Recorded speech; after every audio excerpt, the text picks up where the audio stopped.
Howdy musicians, welcome back.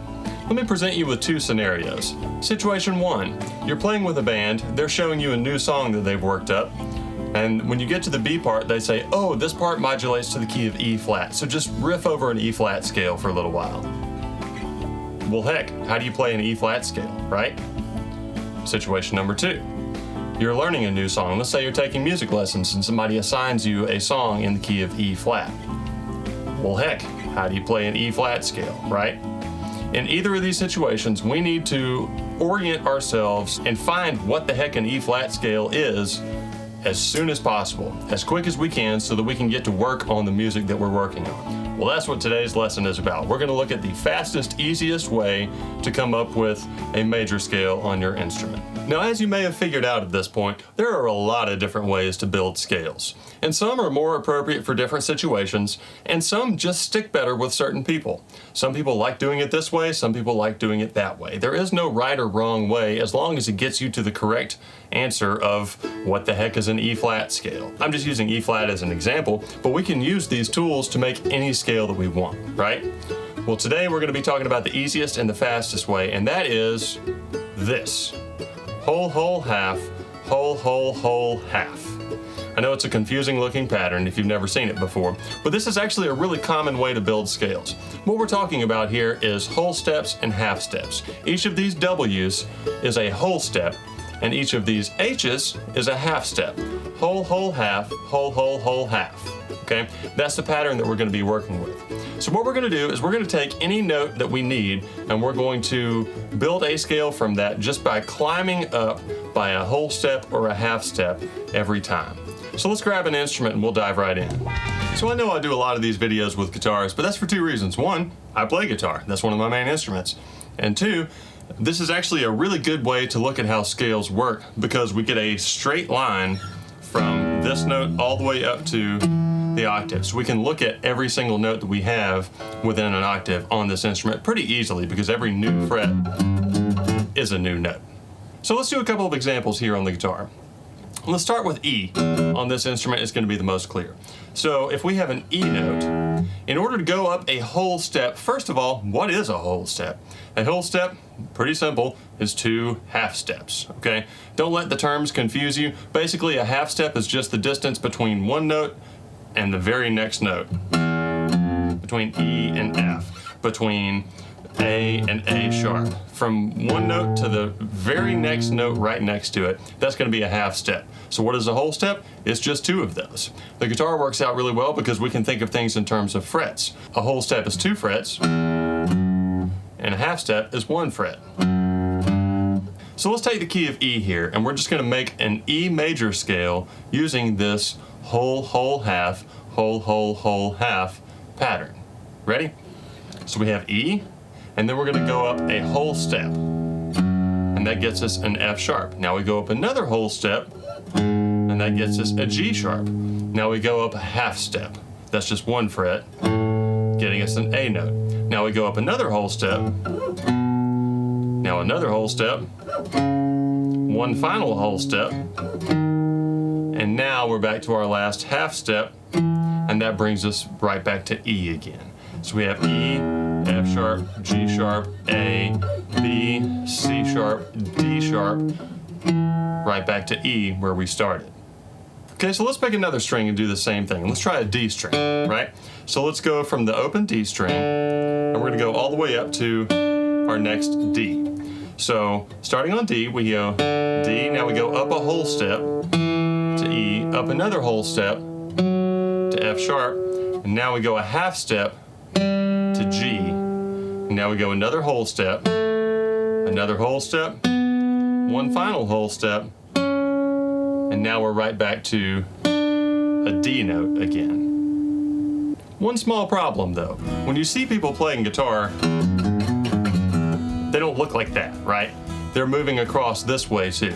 Most instruments will have a break point where it changes registers, or it changes strings, or it changes something so that we can access more notes from one area without having to go to an entirely different side of the instrument.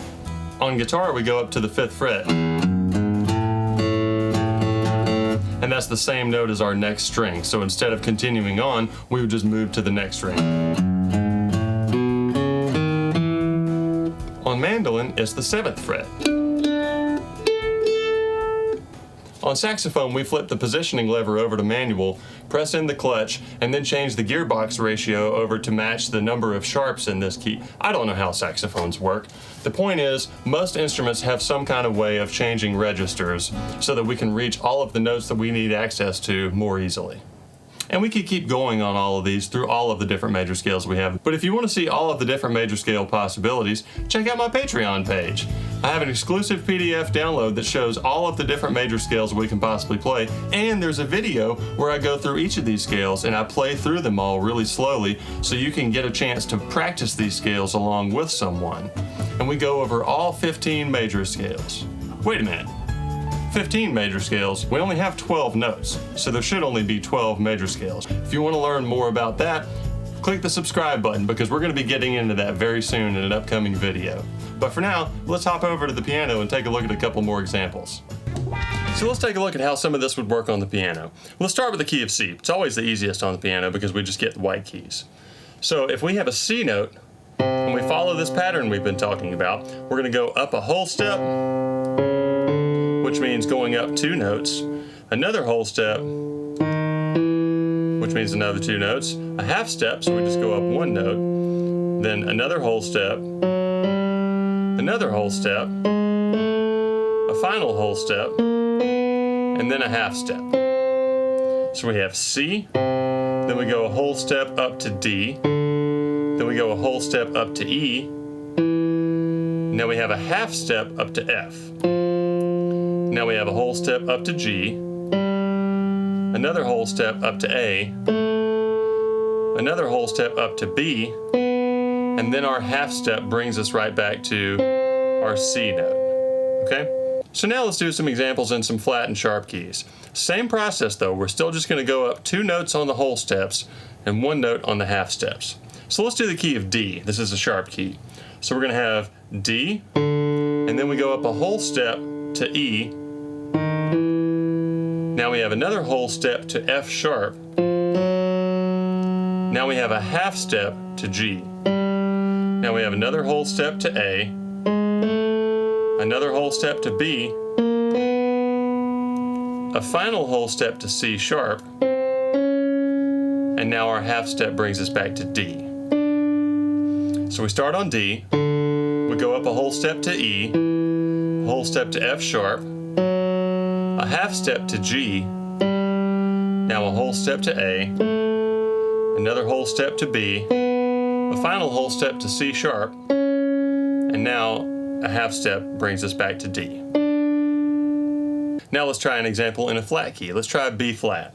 So we start on B flat, and we're going to go up a whole step, 2 notes, to C. Now we go up another whole step to D. Now a half step to E flat, then a whole step to F, another whole step to G, another whole step to A, and then a half step brings us right back to B flat. So B flat, then a whole step to C, a whole step to D, a half step to E flat, and then a whole step to F, a whole step to G, a whole step to A, and now our final half step to B flat. So one reason that I like doing this on piano is because it gives us a chance to think about how the musical alphabet works, all of our flats and sharps and where we have them and don't have them. So in this B flat scale we just did, we have B flat and then we have a whole step walking through B over to C. And then we have another whole step C to D flat to D. And then we go to E flat.